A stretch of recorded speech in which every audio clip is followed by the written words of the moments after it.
cancel Netflix campaign, and it's picking up some steam. More and more conservative parents are dropping the streaming service. They're not happy. What they feel is offensive and inappropriate. There are a few of the shows featured that they believe basically pushes the trans ideology on children that are much too small to be concerned with anything having to do with sexuality. Let's bring in Bethany Mandel. She is the co-author of Stolen Youth and a homeschooling mother of 6, God bless you, based in Greater DC. Thanks for being with us this morning, Bethany. Thanks for having me. I understand it was more than just one show. There was a lot of attention given to some of the comments as well that one of the directors of a show made in the aftermath of the killing of Charlie Kirk. Yeah, absolutely. So that's what sparked it seems. So the Twitter account Libs of TikTok, who just follows, the craziness that happens on TikTok, she noticed one of the creators called Charlie Kirk a random Nazi in the wake of his assassination.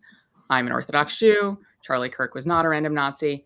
And so she started unearthing clips that a lot of us had already seen, mostly from 20 and 2021, that all had sort of the critical gender theory subtext in a lot of those clips that were made for children. They were animated clips, and so she decided to start a viral campaign that really caught steam.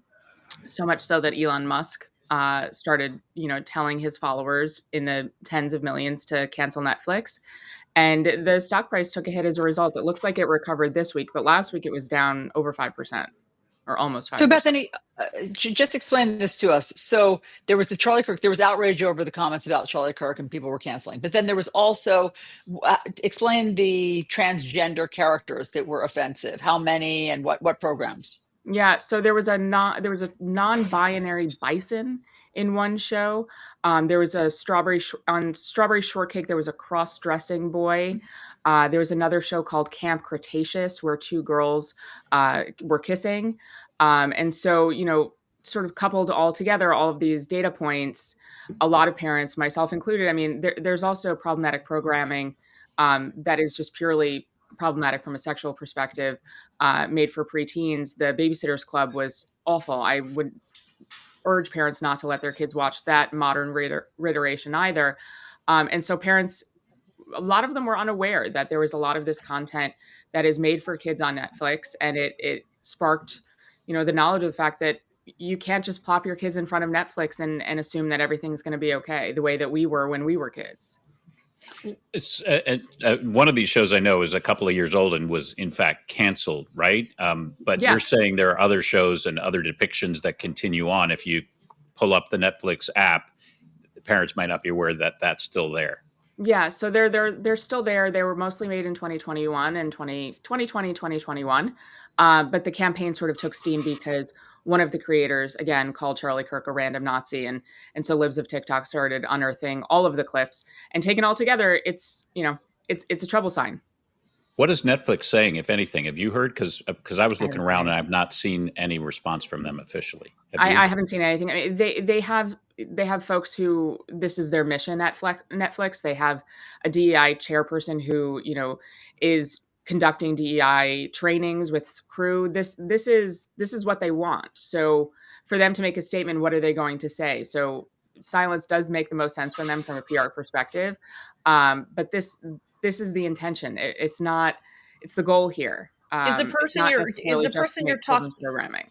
Is the person you're talking about Wade Davis? He's a vice president of inclusion strategy. And as you mentioned, this was in 2021, for example. The company talked about sending all of its vice presidents through a, quote, privilege workshop that denigrated executives who either were white or non-transgender. Correct. Yeah. So that's the training that they're partaking in over at Netflix. And you're saying it's still happening. That was Kieran was saying that was 2029. You're saying that's still happening. I'm not sure. So is this different, Bethany, than any other network? In other words, in terms of the programming, the offensive or provocative programming that you don't think is appropriate for kids, do you feel the same way about what's happening at Apple and their programming, or Prime, or any of the other streaming platforms? So I haven't seen anything like this at the other streaming platforms. Very few platforms make content that's specifically geared towards children. So I mean, there's PBS, and I haven't seen much problems at PBS. Netflix is pretty unique because they have the juggernaut. They're doing content creation, and so I haven't seen other platforms really doing this. Disney Plus has gotten in some trouble here and there, but nothing on this scale. Nothing that there's non-binary characters in a children's cartoon, or children kissing in a children's cartoon. It doesn't matter what their sexual identity is. This seems pretty unique and pretty blazing. Are there parental controls you can put on Netflix? I mean, obviously, it's a matter of awareness. Some parents, think it's a great thing. They pull up these Right, right. programs and aren't aware. But if you're concerned at all, can you just block it for your kids to be able to pull it up? No, I mean, this is content that they created for kids. And this is a lot of the frustration. I'm glad you asked that, because this is a lot of the frustration for conservative parents. We're not asking, it's the same with stuff in the schools. We're not asking for this content not to exist.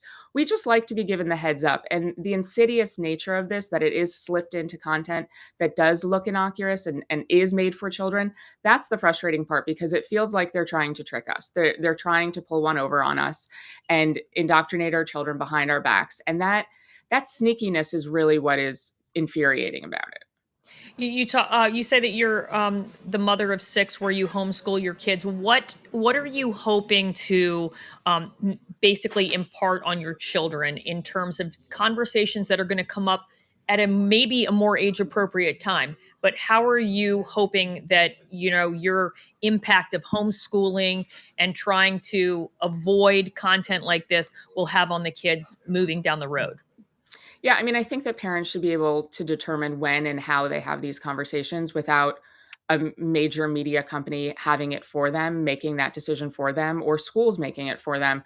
It's funny. One of the last segments that you had was, that expose about Asbury Park. That's also a lot of why I homeschool, because the school system is just not very good, and they're spending very valuable time on critical gender theory instead of just reading and math. And the end result is what you see, that they have to fudge the numbers so that kids are able to graduate on time.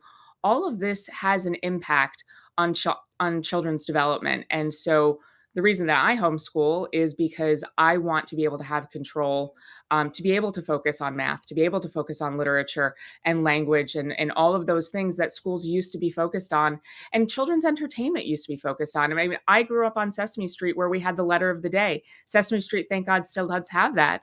But if we scroll over to Netflix for children's programming, kids are making out and have non-binary characters. That's wild to me. Bethany, before you go, just quickly, 6 children, you're homeschooling them. Can you give us the age ranges and how you how you teach them at these different grade levels by yourself at home? Yeah.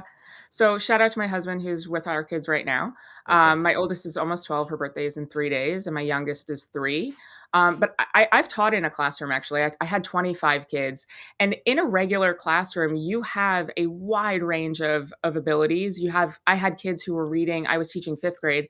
I had kids who were reading on an 8th grade level, and a couple kids who were reading on a 1st or a 2nd grade level. So you always have that spread, no matter if you're in a classroom in your home. But my ratio is much better than it was in a classroom.